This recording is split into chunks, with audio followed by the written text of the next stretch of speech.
serving the Republic of the Philippines for more than 75 years. Ito po ang Presidential Broadcast Service. Ang Pilipinas ngayon!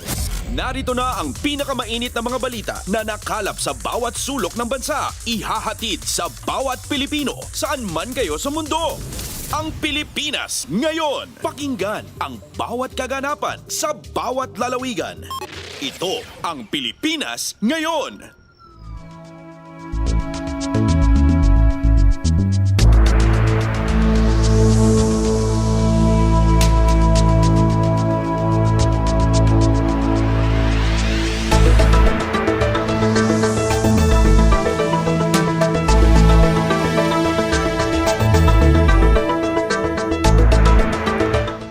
Magandang araw po sa ating mga tagapakinig. Welcome po muli sa ating programang Ang Pilipinas Ngayon.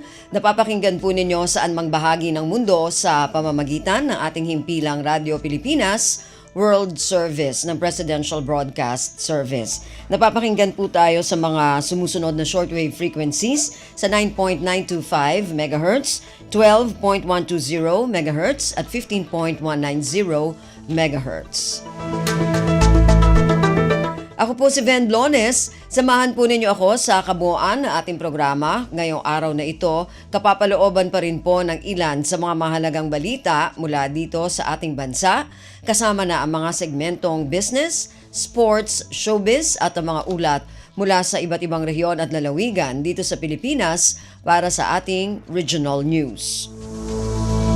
Samantala, inaanyayahan po namin kayo na bisitahin ang ating Facebook page, ang Radio Pilipinas World Service. Paki-follow, like at share na rin po. Antabayanan, sa inyo na sa ilang sandali ang kabuuan ng ating programang Ang Pilipinas Ngayon. Kumpleto, detalyadong balitaan, di papahuli sa mahahalagang kaganapan. Kamustahin ang inang bayan, ang Pilipinas ngayon.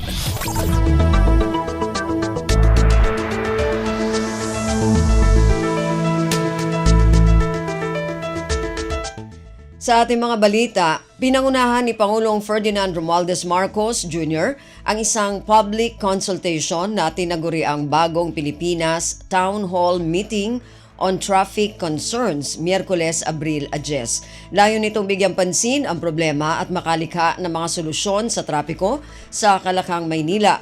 Tinalakay ng ilang mga miyembro ng gabinete ang kasalukuyang suliranin mula sa perspektibo o pananaw ng mga pambansang ahensya ng pamahalaan. Samantala, isusumite ng Metropolitan Manila Development Authority o MMDA ang kabuuan ng mga mungkahi na naglalayong solusyonan ang sitwasyon ng trapiko sa National Capital Region o NCR. Narito ang kabuuang pahayag ni Pangulong Ferdinand Romualdez Marcos Jr.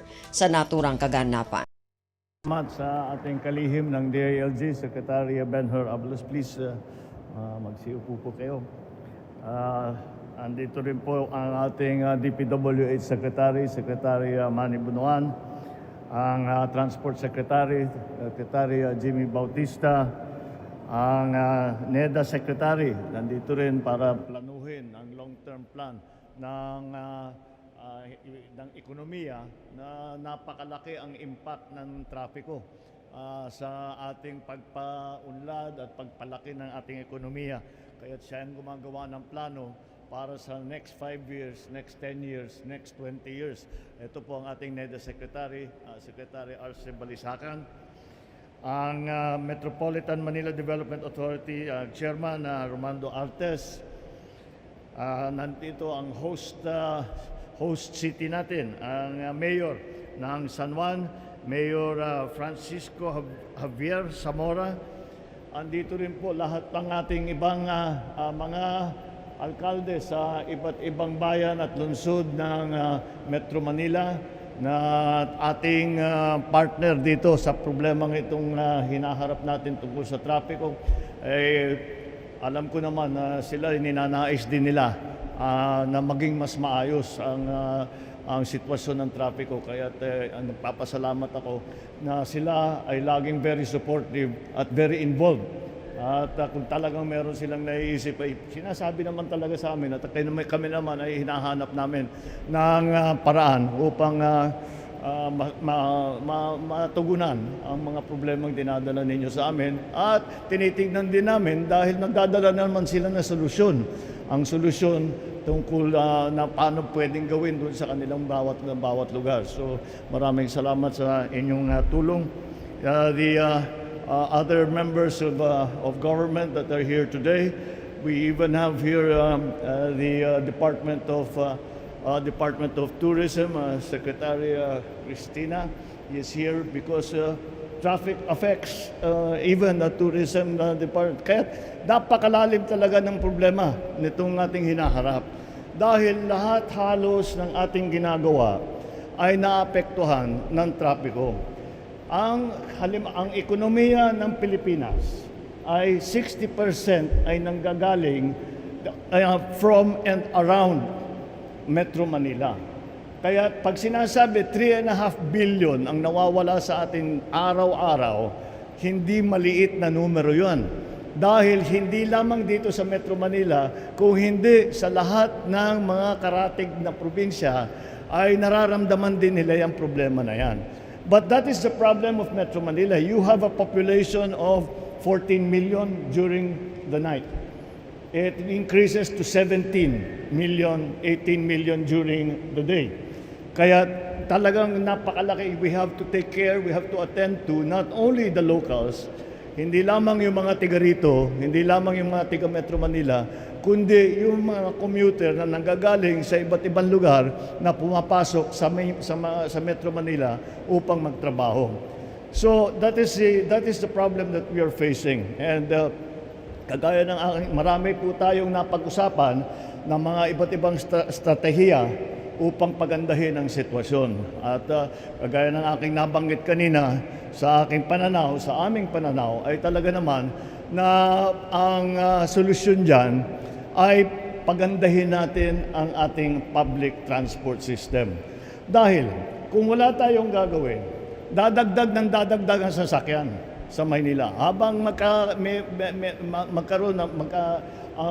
may kaya na ang ating mga workers, ay bibili ng sasakyan yan. At dadami yan. At kahit gaano karaming kalsada ang lalagay natin, kahit karaming flyover, kahit gaano karaming bypass road ang gawin natin, hindi makakahabol yan. Kaya talagang kailangan tignan natin ang public transport para ito nga ay maging very efficient, mabilis, hindi public transport, hindi pagka tren, subway, hindi tinatamaan ng traffic, di makakauwi kayo sa magandang oras, darating kayo sa trabaho sa tamang oras. All of these issues come together when we talk about traffic. In fact, noong unang briefing na binigay sa akin tungkol dito, nagulat nga ako na pati yung basura kasama sa issue ng traffic. Dahil kung nga naman, kung tayo yung dumadaan, ay nakikita natin kung saan na lang tinatambak ang basura. Ngunit, huwag natin sisisihin lamang yung mga nagtatambak ng basura. Kung wala silang ibang paglalagyan ng basura, wala tayong ibinigay sa kanilang basurahan, wala talaga silang gagawin, kundi magtambak, o basta itatapon na lang kung saan-saan. Kaya it has to be a very close cooperation between national government, the different agencies, the enforcement agencies, the local governments. Local governments is the most important. I have to say the national government can plan everything that we want, but we have to have the cooperation of the local governments to understand what the problems are in your place, what the possible solutions are, and how we bring it all together into one complete system which we can monitor and which we can regulate. Dahil ang traffic hindi ganun kasimple. Sasabihin, dito maraming traffic, maglagay tayo ng kalsada dyan. Pagka alas 6 hanggang alas 8, matraffic yan. Pero iba, pagka alas 4 hanggang alas 7, matraffic yan. Pero sa ibang oras ng araw, hindi naman matraffic. Kaya nagbabago rin. Kaya kailangan na monitor ng mabuti. At nadadirect, may direct natin yung traffic. Kaya kasama din natin ng mga traffic enforcers na kailangan talagang bigyan natin ng magandang training para naunawaan nila ng mabuti kung ano yung pangangailangan dun sa kanilang, kung saan sila nilagay. Dahil paiba-iba nga sa bawat araw. Pag Sabado, iba na naman. Pag Linggo, iba na naman. Pag holiday, kagaya ngayon, iba na naman. Kaya kailangan natin maunawaan ito. At kapag may ginagawa sa isang lugar, alam dapat sa ibang lugar. Para sasabihin, dadami yung manggagaling ng Caloocan. Sabihin natin, sige, maganda tayo. Marami pumapasok galing Cavite. Ayan, gawa natin ang paraan. So all of this has to come together. And it affects the lives of all our people. Kasama na rin dyan yung ating health and safety.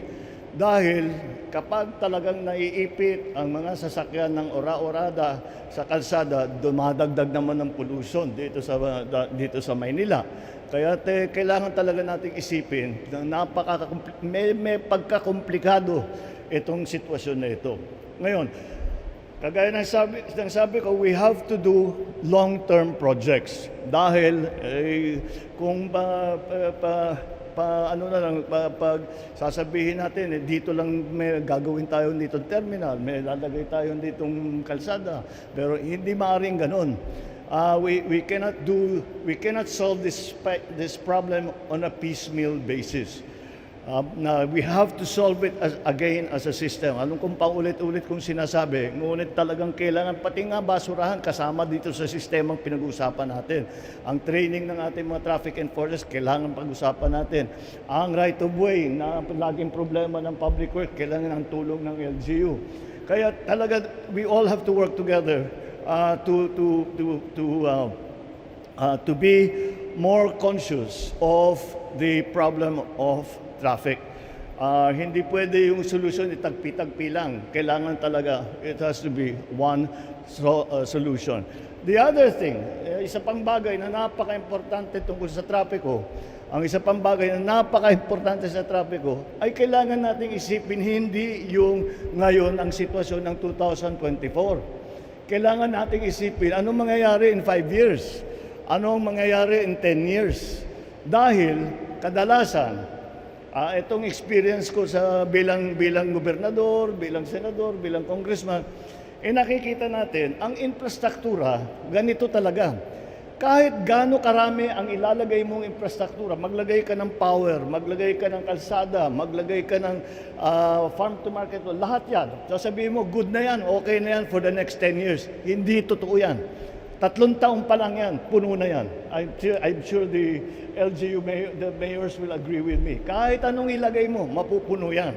Kaya natin kailangan planuhin na mabuti ang ating ginagawa. The other lesson that I have learned in the time that we are doing infrastructure projects is that ang infrastructure project ay hindi para sa ngayong araw lang na ito. You are going to live with those infrastructure projects for 80 years on average. Kaya we have to be thinking, very forward thinking in our planning, our city planning. How do we decongest? What will be the increase? Where do we plan to put the new manufacturing centers? Where are we going? How do we service our eco zones? All of this have to be taken into account. And Manila, Metro Manila is still at the center of all our economic activity. Now, when it comes to traffic, we are hoping to do as much as we can ngayon dito sa Metro Manila. And hopefully, that many of the lessons that we will learn here in Metro Manila we will be able to apply in places like Cebu City, where also the problem of traffic is pretty bad. Davao also has a big problem on traffic, and other urban centers around the Philippines have the problem of traffic. So we have to we must now understand how to solve the problem of traffic. And it is so multifaceted, it is so complicated, there are so many stakeholders. But nonetheless, it is a job that we have to do.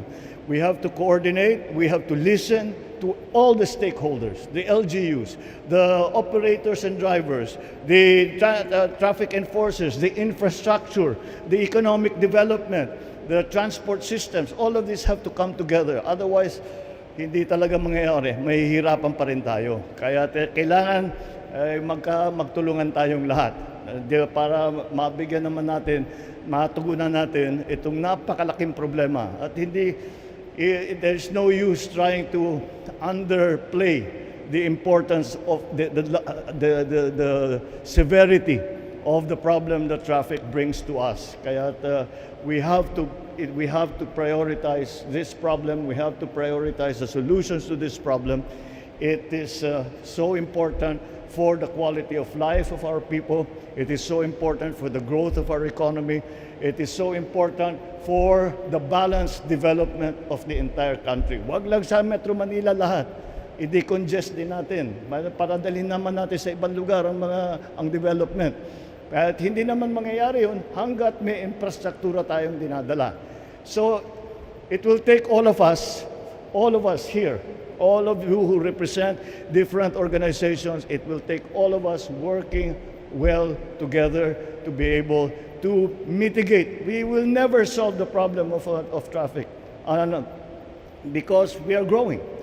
But we can mitigate the effects of traffic, lower the cost of travel, make it more efficient, make it more quick, para naman ang ating mga manggagawa ay hindi ganong nahihirapan. Kaya inaasahan po namin ang inyong tulong, inaasahan namin ang inyong kooperasyon at ang pag-coordinate sa national government upang malutas natin itong napakalaking problema na ito.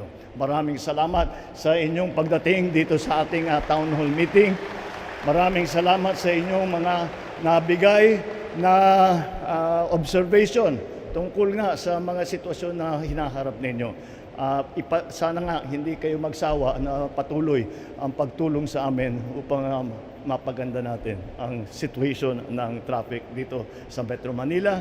At pag natuto na tayo, dadalhin natin sa iba't ibang mga lungsod sa Pilipinas. Maraming salamat po. Magandang umaga po sa inyo lahat. Ferdinand Romualdez Marcos Jr. Pasada ng mga balita mula sa Pilipinas para sa mga Pilipino saan man sa mundo. Ang Pilipinas ngayon.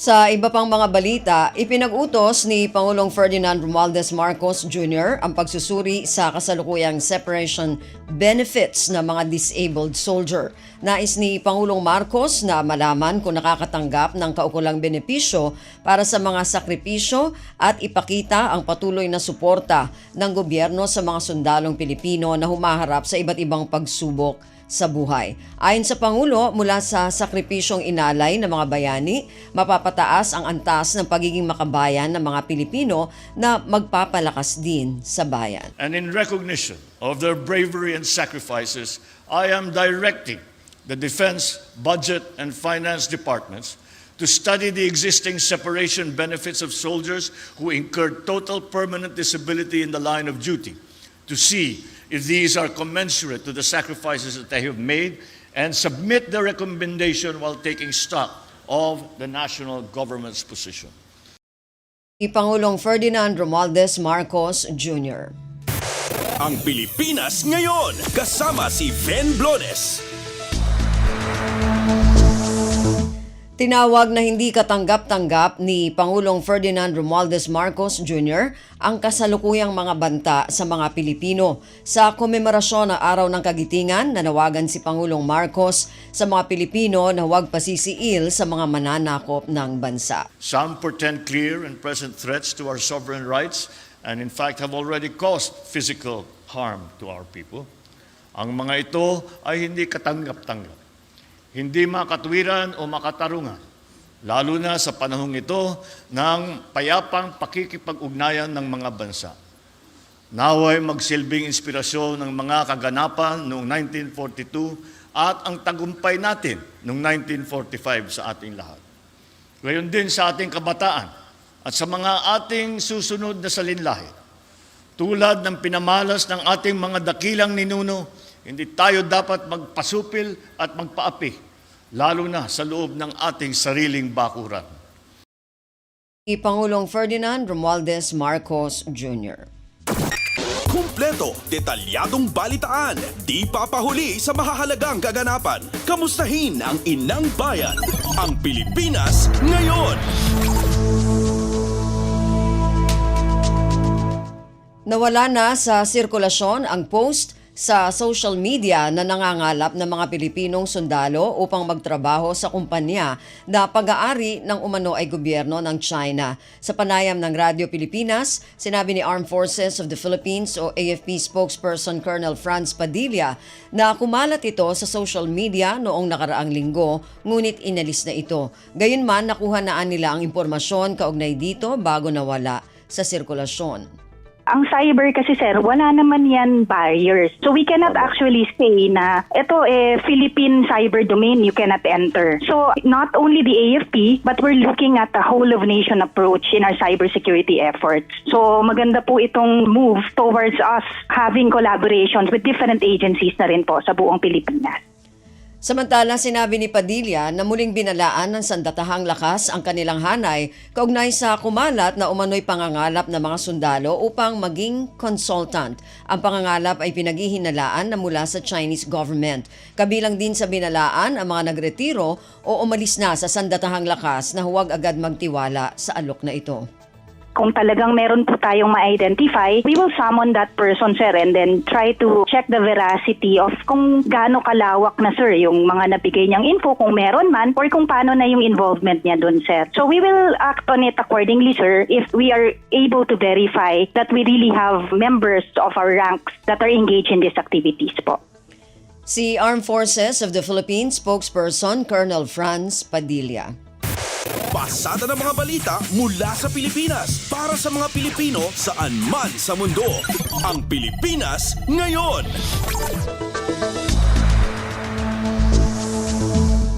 Sa iba pang mga balita, National Food Authority o NFA nakatutok sa pagpapaangat ng buffer stock ng bigas sa bansa. Sa pinakahuling ulat ng NFA noong Pebrero, umaabot na lamang sa 41,285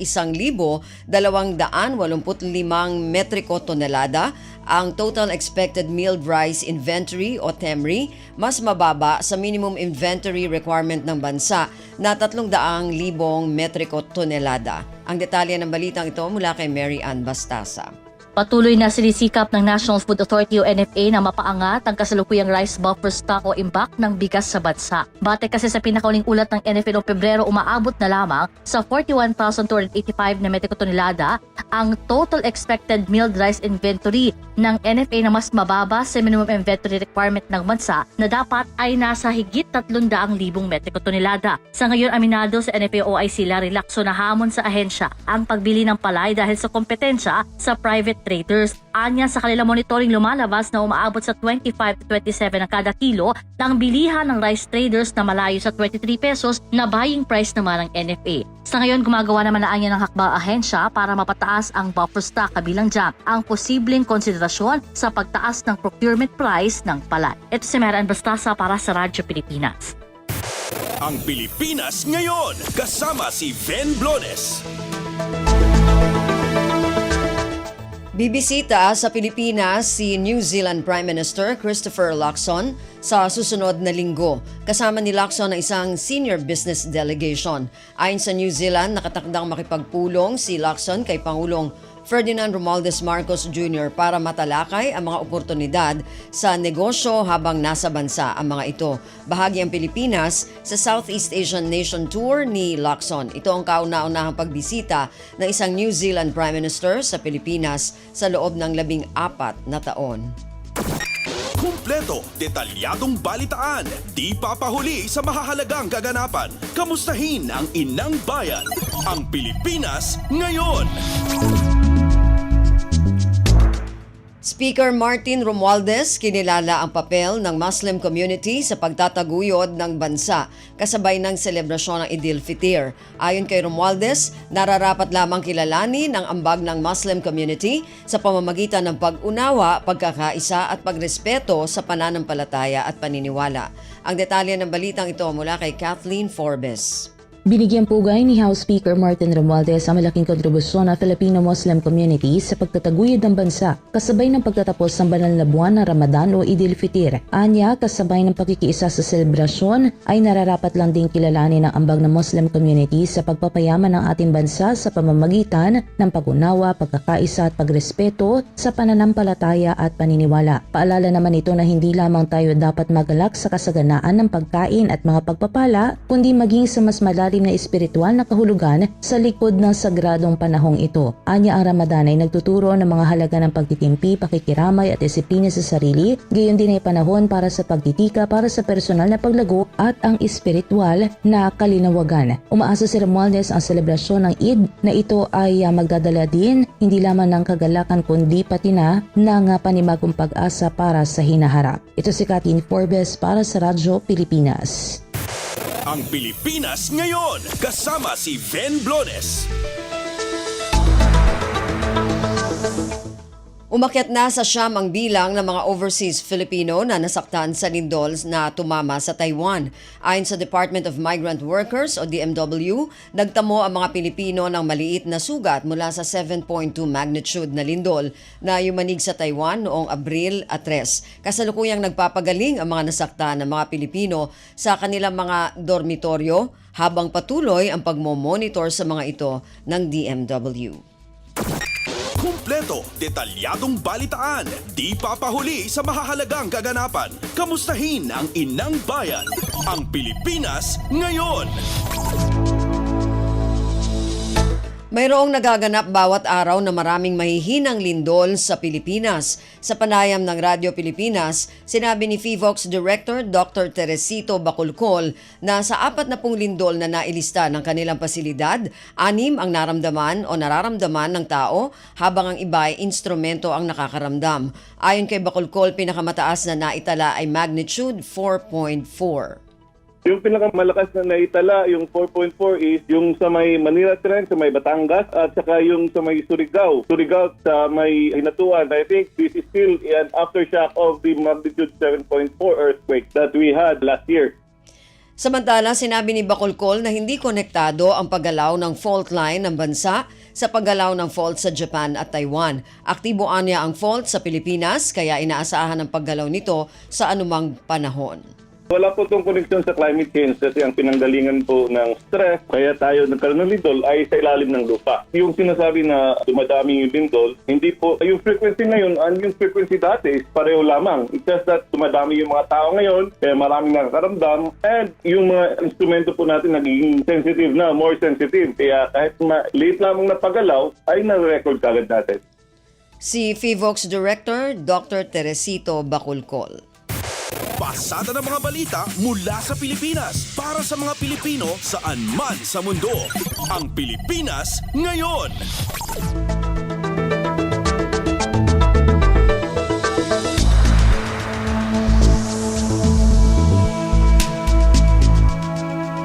Yan po ang ilan sa mga pangunahing balita mula dito sa ating bansa. Samantala, antabayan na naman po ang mga balita mula sa iba't ibang rehiyon at lalawigan dito sa Pilipinas para sa ating regional news.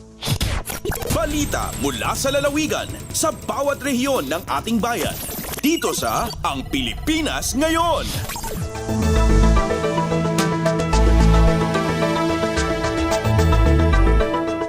Dumako na tayo sa ating regional news. Unahin natin ang mga balita mula sa rehiyon ng Luzon. Mula sa Dagupan, Pangasinan Police Provincial Office muling itinanghal na top performer sa buong Region 1 para sa buwan ng Marso. Ang detalye ng balitang ito mula kay Ruel de Guzman. Nalalamat na Pangasinan Police Provincial Office o Top Performing Police Provincial Office Award Jad Intiron Region 1 para ed apalabas labat ya bulan na Marso. No nanunutan, Jad Unit Performance Evaluation Rating ng bulan na Pebrero sa Abitlan Police Provincial Office yadadauluan ng Provincial Director Police Colonel Jeff Fanged so initdan na panagkabat bilang top performer. Bilang kaaruman, Duaran Police Station at Luyag na Pangasinan so akaawat mo na titulo bilang top performer at Buon Ilocos Region. Cyprus Rubio Police Station, Supinmaway bilang top performing municipal police station, Parit Intiron Region, kasumpalan niya akaala na unit performance evaluation rating ya 99.19%. Jad kategorya para syudad sa San Carlos City Police Station so top performing city police station lapod rating to na 98.75%. Para level na probinsya, Luyag na Pangasinan sa Lingayen Police Station so top performing Class A Municipal Police Station, Puzurubio Police Station so top performing Class B Municipal Police Station, Tan Infanta Police Station so top performing Class C Municipal Police Station. Malalapod RP Dagupan, Shaq si Roel de Guzman para Radyo Pilipinas World Service. Balita mula sa lalawigan sa bawat rehiyon ng ating bayan. Dito sa Ang Pilipinas Ngayon.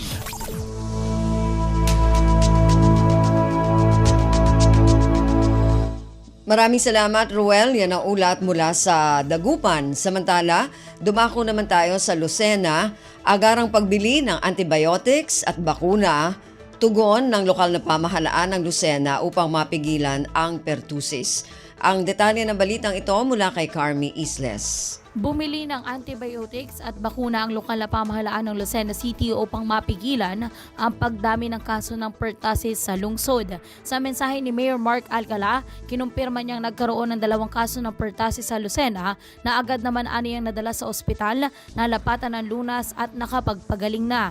Ayon pa sa alkalde, ang dadalawaan niyang kaso ng pertussis sa Lucena City ay bunga ng pagbabakuna ng City Health Office sa mga sanggol kung saan naitala ang mahigit 4,400 na nabakunahang sanggol noong nakaraang taon. Samantala, mariin din nagbilin sa mga Lucenayan si Mayor Alcala na agarang kumonsulta sa health centers at ospital upang maagapan ang sintomas ng pertussis. Idinagdag pa niya na nakahandang tumugon ang Lucena City Emergency Response Team 24/7 sa pamamagitan ng Emergency Hotline 911. Mula sa Radyo Pilipinas Lucena, ito si Carmi Isles para sa Radyo Pilipinas World Service. Balita mula sa lalawigan sa bawat rehiyon ng ating bayan. Dito sa Ang Pilipinas Ngayon. Maraming salamat, Carmi. Yan ang ulat mula sa Lucena at kabuuan na ulat mula sa rehiyon ng Luzon. Dumako naman tayo sa rehiyon ng Mindanao mula sa Tandag. Bilang ng mga nakapagparehistro sa COMELEC, Tandag pumalo na sa mahigit 2,000. Ang detalye ng balitang ito mula kay Raymond Aplaya. Ubay-ubay na nakapagparehistro sa COMELEC Tandag subay sa nagapadayon nga voter registration period alang sa May 2025 midterm elections. Sa pakikinabi sa Radyo Pilipinas Tandag, gibutyag ni Florife Bing Botona, ang City Election Officer ng syudad, nga subay sa ilang datos, makabat na sa 2,160 ang ginaganon sa mga aplikasyon nga ilang nadawat, sugad nga gisugdan ang voter registration niadtong bulan sa Pebrero. Hinon giklaro ni ini nga ang maong mga aplikasyon ang mopailawon pa sa Election Registration Board o ERB hearing adi sir maaprubahan. Sumala pa nga katong mga aplikasyon nga ilang nadawat sugad niadtong bulan sa Pebrero ang ilang ipailawom sa ERB hearing nga nakatakda karong adlaw Lunes sa Abril 15 nining tuiga. Samtang gidugang ni Botona nga abri gihapon ang ilang buhatan karong adlaw Abril 10 alang sa pagdawat niadtong buot magparehistro taliwala nga usa kini ka regular holiday. Gikan sa Radyo Pilipinas Tandag, kini sa Raymond Aplaya alang sa Radyo Pilipinas World Service. Balita mula sa lalawigan sa bawat rehiyon ng ating bayan. Dito sa Ang Pilipinas Ngayon.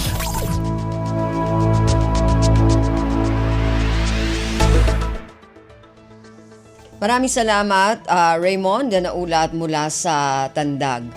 Samantala, dumako naman tayo sa Hulo. PNP Hulo naglatag ng 7 police outpost. Ang detalye ng balitang ito mula kay Fatma Gino.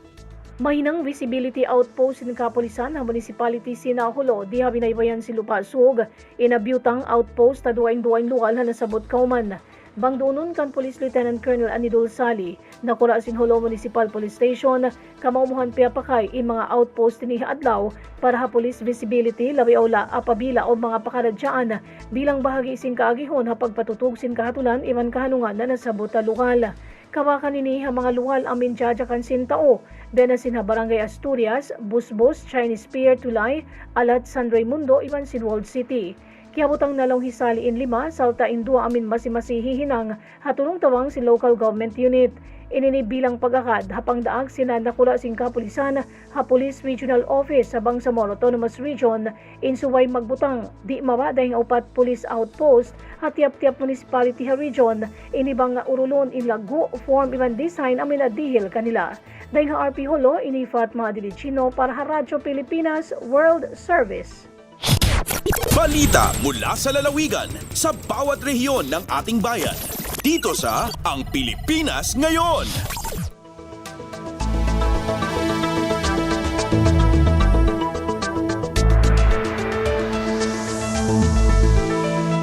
Okay, maraming salamat Fatma. Yan na ulat mula sa Hulo at kabuuan na ulat mula sa rehiyon ng Mindanao. Narinig po ninyo ating regional news para sa araw na ito, kalipunan ng mga balita mula sa iba't ibang rehiyon at lalawigan dito sa Pilipinas. Samantala, antabayan na naman po ang ating mga segmentong business, sports at showbiz.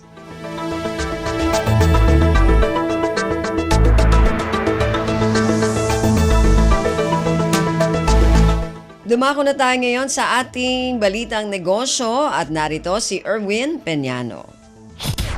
Lagay ng ekonomiya, kalakalan, negosyo at iba pa. Atin ang alamin dito sa Ang Pilipinas Ngayon.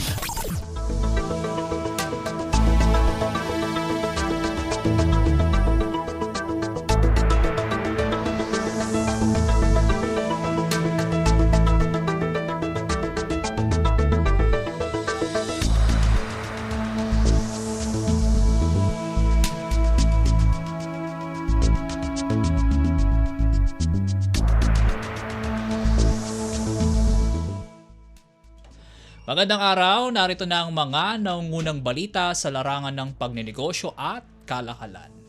Inaasahan na ng fiber internet provider na Converge ICT Solutions Incorporated ang posibleng delay o pagkakaantala sa dalawa nitong international subsea cable projects ngayong taon. Ayon kay Converge Chief Executive Officer Dennis Anthony Uy, isa sa hadlang ngayon sa mabilis na pag-usad ng paglalatag ng submarine cables ay ang pagkuha ng permit sa mga bansang daraanan ng proyekto. Sa kabila ng delay, umaasa si Uy na makakamit ang pagkakakumpleto ng proyekto, partikular ng koneksyong Davao at Singapore ngayong taon. Maalalang nagtabi ng 17 hanggang 19 billion pesos na capital expenditure ang Converge ngayong 2024 para sa koneksyon sa Bifrost Cable System at sa Asia-Pacific Southeast Asia Hainan-Hong Kong Express o CH2X Submarine Cable System. Ang Bifrost na kukonekta sa Singapore, Indonesia, Pilipinas, Guam at West Coast ng Estados Unidos ay may kapasidad na 15 terabits per second, habang ang CH2X naman na magdurugtong sa Hong Kong at Hainan sa China, Pilipinas, Thailand, Malaysia at Singapore ay may design capacity na 160 terabits per second. Ang dalawang proyekto ay inaasahang magpapatibay sa serbisyo buwat sa tumataas na demand sa digital connectivity sa Southeast Asian region at mag-establish ng direktang connection sa North America. Samantala, sa bukod na panayam, sinabi ni Converge Chief Operations Officer Jesus Romero na worst case scenario na kung aabutin pa hanggang first quarter ng 2025 ang mga proyekto. Anya, may mga bagay mang di nila control gaya ng weather conditions. Patuloy naman sila sa paglalatag ng mga kable sa layong makompleto ang mga nabanggit na submarine cable projects sa loob ng target period. Lagay ng ekonomiya, kalakalan, negosyo at iba pa. Atin ang alamin dito sa Ang Pilipinas Ngayon.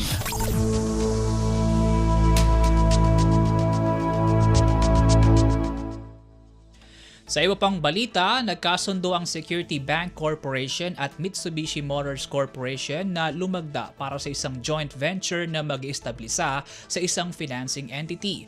Sa inilabas na disclosure sa Philippine Stock Exchange, iniulat ng Security Bank ang kasunduang binuo nito kasama ang Mitsubishi para sa pagbuo ng Mitsubishi Motors Finance Philippines Incorporated na siyang magbibigay ng financing services sa mga customer ng car manufacturing company sa Pilipinas. Base sa dokumento, 51% ng stakes sa bubuoing kumpanya ay pangahawakan ng Mitsubishi Motors habang ang nalalabing 49% ay mapupunta naman sa Security Bank. Sakaling ma-secure na ang regulatory approval sa nasabing kasunduan ngayong taon, target na masimula ng operasyon ng bagong kumpanya sa 2025. Sa isang pahayag naman, sinabi ni Security Bank President Sanjeev Vora na ang kasunduan ay bahagi ng kanilang commitment para mapalakas pang lalo ang customer experiences at makapagbigay ng dagdag na auto financing services salig sa pangangailangan ng Mitsubishi customers. Umaasa naman si Mitsubishi Motors Executive Vice President Tatsuo Nakamura na mapalalago pa ng partnership ang demand mula sa Filipino customers. Lagay ng ekonomiya, kalakalan, negosyo at iba pa. Atin ang alamin dito sa Ang Pilipinas Ngayon.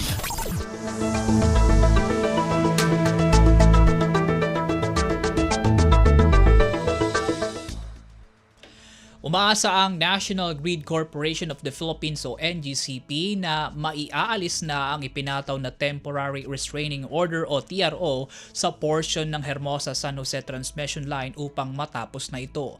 Ayon kay NGCP spokesperson Cynthia Alabanza, kasalukuyang suliranin sa kanila ang TRO sa nasabing proyekto para maabot ang full completion ng second circuit nito.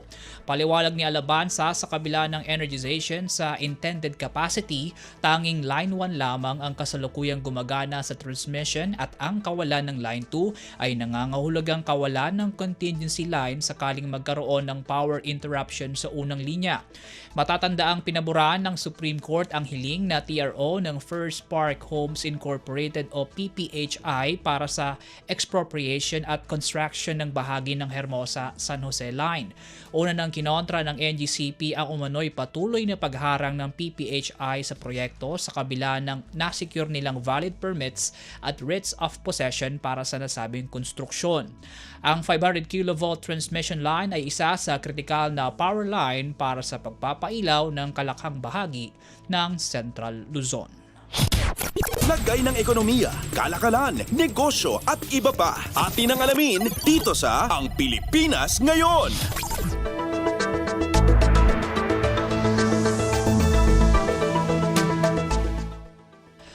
At yan po mga balitang aming nakalap sa larangan ng pagninegosyo at kalakalan. Para sa Radyo Pilipinas World Service, ako po si Win Peñano, maasensong araw po sa ating lahat. Lagay ng ekonomiya, kalakalan, negosyo at iba pa. Atin ang alamin dito sa Ang Pilipinas Ngayon.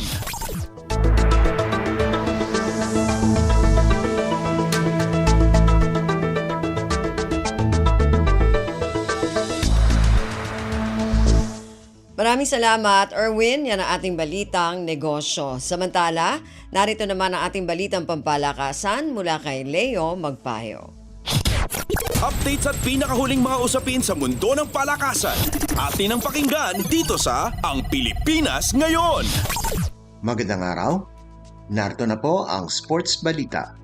Nakaligtas ang De La Salle University mula sa matinding hamon ng University of the East para kunin ang kanilang ikalawang sunod-sunod na panalo nang hindi naglalaro ang kanilang pambatong player na si Angel Canino. Nakatakas ang Lady Spikers sa isang 5-set na laro kontra Lady Warriors 25-23, 21-25, 25-17, 22-25 at 15-12 sa UAAP Season 86 Women's Volleyball Tournament na ginanap sa Smart Araneta Coliseum sa Quezon City. Todo kayod si Thea Gagate para sa Lasal sa nagawa nitong 22 puntos galing sa 17 attacks, 3 blocks at 2 service ace, habang patuloy ang magandang laro ni Shivana Laput sa nagawa nitong 21 puntos. Nakapag-ambag din si Alea Malaluan sa nakipa nitong 12 puntos kasama pa ang 5 excellent receptions habang nakagawa din ng 11 puntos si Amy Provido. Maganda din ang ipinakita ni setter Julia Coronel para sa Lady Spikers kung saan nagposte ito ng 22 excellent sets. Gumanda ang record ng Lasal sa 9-1 at katablanan nila ang University of Santo Tomas sa itaas ng team standings habang bagsak sa 2-8 ang kartada ng UE. Susubukang manatiling walang talo sa second round ang DLSU sa Linggo kung saan makakatapat nila ang National University na gaganapin sa Mall of Asia Arena sa Pasay City habang makakatapat naman ng Lady Warriors ang Ateneo de Manila University sa kaparehong araw. Updates at pinakahuling mga usapin sa mundo ng palakasan. Atin ang pakinggan dito sa Ang Pilipinas Ngayon. Dinomina ng Mapua ang San Sebastian para sa 25-20, 25-23 at 25-18 panalo sa NCAA Season 99 Women's Volleyball Tournament na ginanap sa San Andres Gym sa Maynila. Top scorer sa laro si sophomore Roxy De La Cruz ng Mapua kung saan nakagawa ito ng 18 puntos habang nakakuha siya ng tulong kina Raisa Janelle Ricablanca at Frey Ann Garcia na nagambag ng 13 at 11 puntos ayon sa pagkakasunod. Kasama na ang Lady Cardinals sa mga unang nagkubra ng panalo sa season na ito kung saan una nang nanalo ang Perpetual Help at College of St. Benilde sa kanilang unang laban.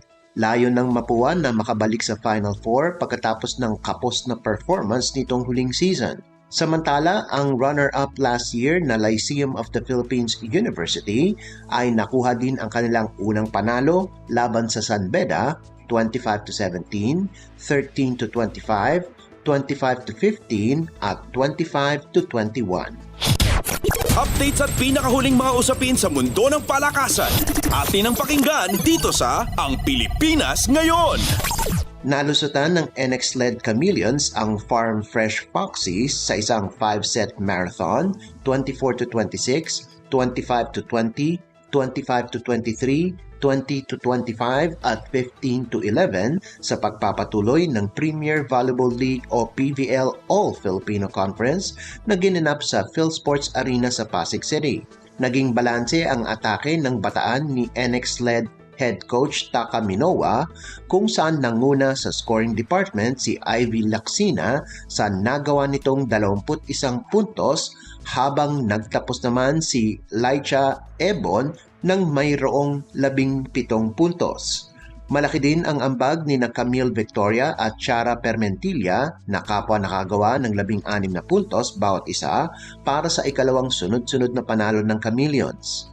Ipinakita din ni Permentilla ang kanyang galing sa depensa kung saan nakagawa pa ito ng 16 na excellent receptions at 8 excellent digs habang nagtapos ng may 17 excellent sets si Camille Cal. Samantala, 5 players ng Foxies ang nakagawa ng double digits sa pangungunan ni Chini Arroyo sa nagawa nitong 19 na puntos at kay Caitlin Viray na nagbigay ng 18 markers. Bagsak sa 2-6 ang record ng Farm Fresh kaya't wala na itong pag-asa na makapasok sa quarterfinals habang mabigat ang susunod na laban ng Chameleons kung saan makakatapat nila ang defending champions na Creamline itong darating na Sabado na gaganapin sa kaparehong venue sa Pasig City.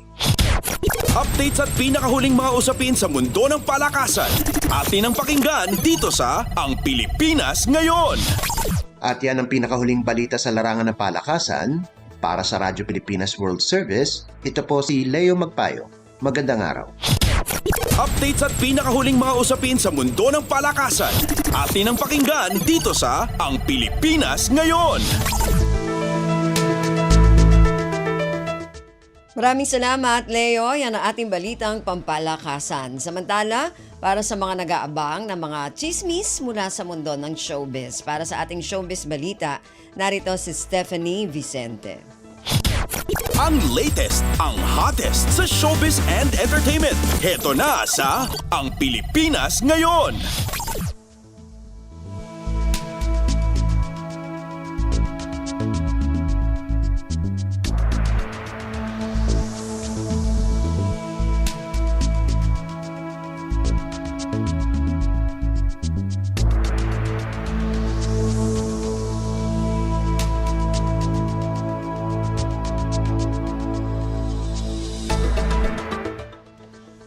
Magandang araw! Nagbabalik ang paboritong segmento ng mga chismoso at chismosa, ang segmentong Balitang Artista. Narito muli ang inyong chika Dora Steph Vicente upang hatid ang mga pinakamainit na showbiz balita para sa araw na ito.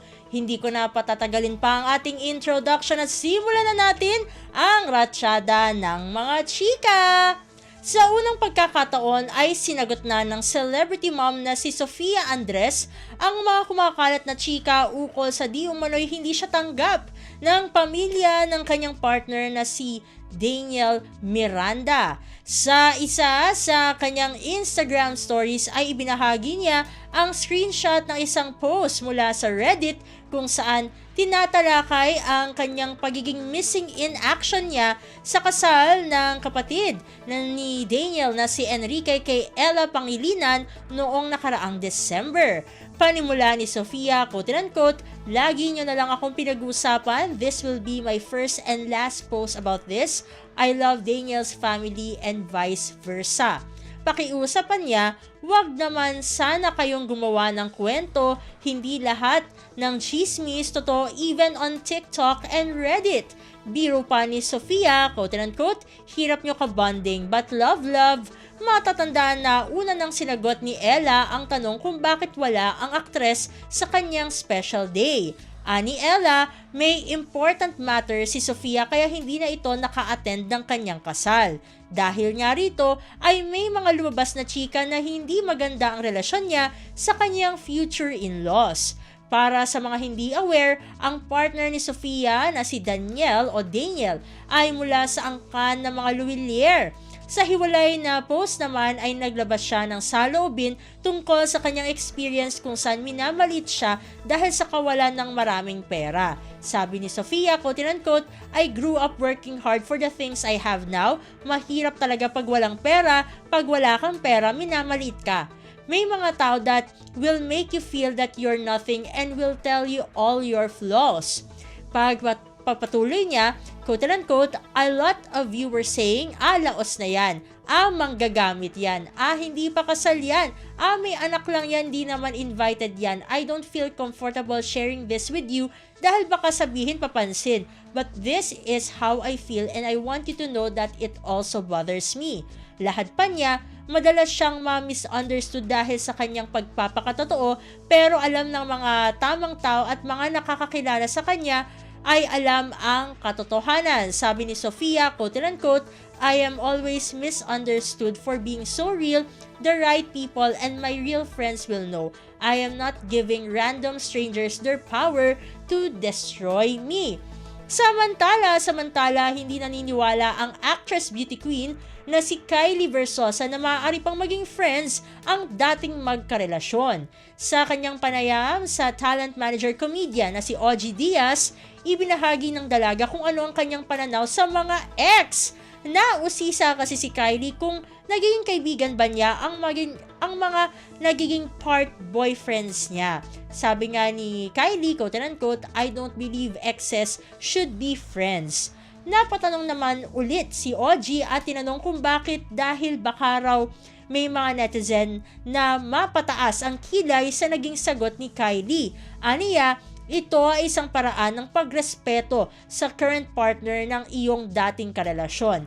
Eksplanasyon ni Kylie, quote-unquote, "Respeto rin sa bago mong partner at sa bago niyang partner. Ako, you can be civil pero hindi kayo yung nakikipag-usap na, 'Hi, how are you? Kumusta ka na?' To me, medyo weird yon pero you can be civil. Pwedeng you don't have any bad feelings against each other but I don't think there should still be a friendship kasi bakit pa?" Yan ang dagdag niya. Punto pa niya, ang mga naging past relationships niya ay umabot ng matagal kaya weird para sa kanya na maging magtropa sila ulit ng kanyang ex-jowa. Sabi nga ni Kylie, quote-unquote, "Actually kasi yung sa akin, kasi matagal yung 5 years. Buong 5 years, baka engaged na kayo, friends pa kayo tapos naghiwalay, weird. Siguro kung mabilis lang or it was just a quick relationship, sure, you can be friends, why not? But if it is a long and committed relationship and we're talking about the future, the span of the relationship has passed, you can be okay with one another but You Still Need to Talk. Ayan. At sa pagtatapos ng ating segmento, nag-uumapaw sa chemistry at kilig ang tambalang Marian Rivera at Gabby Concepcion na napapanood sa GMA Prime series na My Guardian Alien. Waging-wagi sa ratings game ang pilot week ng comeback series ni Marian, kaya naman tuwang-tuwa ang buong cast and production sa napakainit na pagtanggap sa kanila ng mga manonood. Ayon kay Gabby, nagpapasalamat siya kay Marian dahil sa wakas ay natuloy na rin ang long overdue plan ng Kapuso Network na pagsamahin sila sa iisang proyekto. Una sana magsasama sina Gabby at Marian sa first Yaya, pero hindi ito natuloy dahil tumanggi ang wifey ni Ding Dong Dantes na mag-lock-in taping. Natatakot kasi ang aktres para sa kalusugan ng kanyang mga anak noong kasagsagan pa ng pandemya. Kaya naman napunta kay Sanya Lopez ang first Yaya at in fairness naging successful naman ang unang pagtatambal ng dalaga at ni Gabby. Sa katunayan, nagkaroon pa ito ng sequel na pinamagatang First Lady. Say ni Gabby, feeling lucky and grateful siya sa pagtatambal nila ni Marian, quote-unquote, "Well, ever since, I've been very supportive of the entire cast. Kung anong ipagawa sa akin ay gagawin ko. Ayaw ko ngang umiyak pero pinaiyak ako ni Direk Zig Dulay. I'm just here to support Marian sa pagbalik niya at para matuto kay Direk sa kagalingan niya at sa kagalingan ng mga cast namin. Yan ang lahat ng ultimate leading man." Papuri pa ni Gabby kay Yan, quote-unquote, "Masarap kasama yan dahil laging nagpapakain yan. Marian, maraming salamat sa iyong kabaitan, sa aming lahat masaya at masarap katrabaho."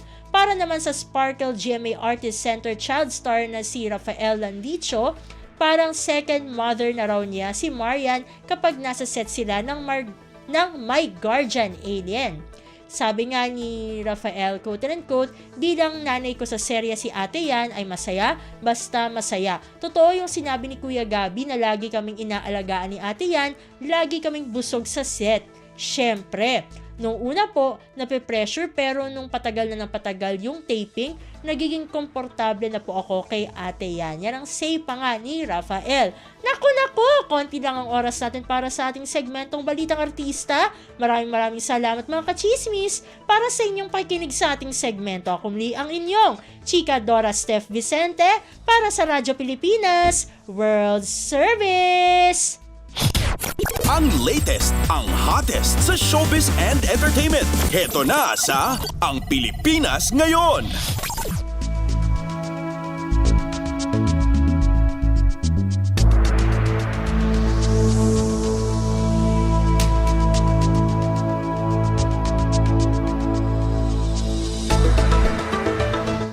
Maraming salamat, Steph. Yan ang ating showbiz balita.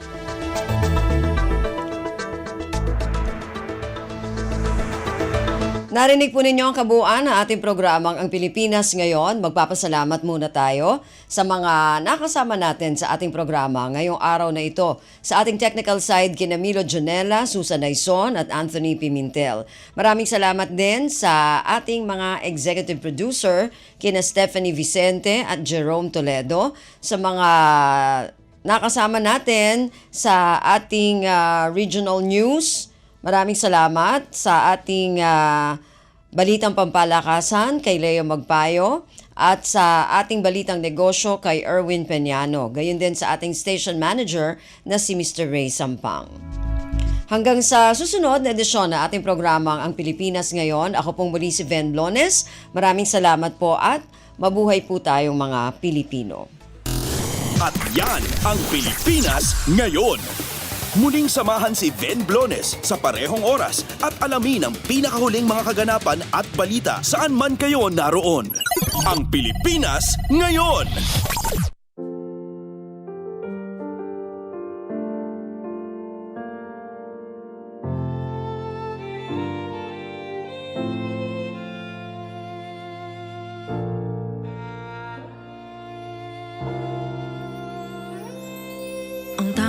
Pamaman ako'y edukasyong Pilipino, tinuturong galing at talino para maabot ang pangarap mo.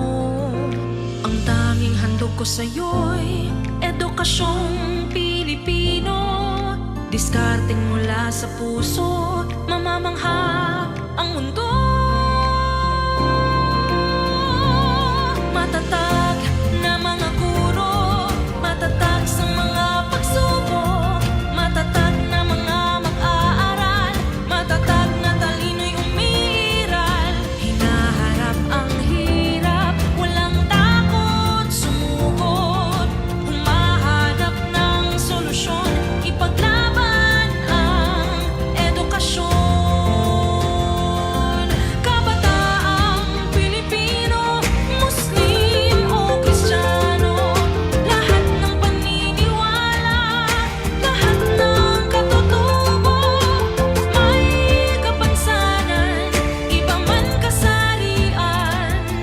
Ang ating pag-aaral ay ating karapatan, ang ating pag-aaral, pang-ahon sa kahirapan. Matatag na mga guro, matatag sa mga pagsubok, matatag na mga mag-aaral, matatag na talino'y umiiral. Hinaharap ang hirap, walang takot sumugod, humahanap ng solusyon, ipaglaban ang edukasyon. Ang tanging hari ko sa'yo'y edukasyong Pilipino, matapat ng pamamaraan.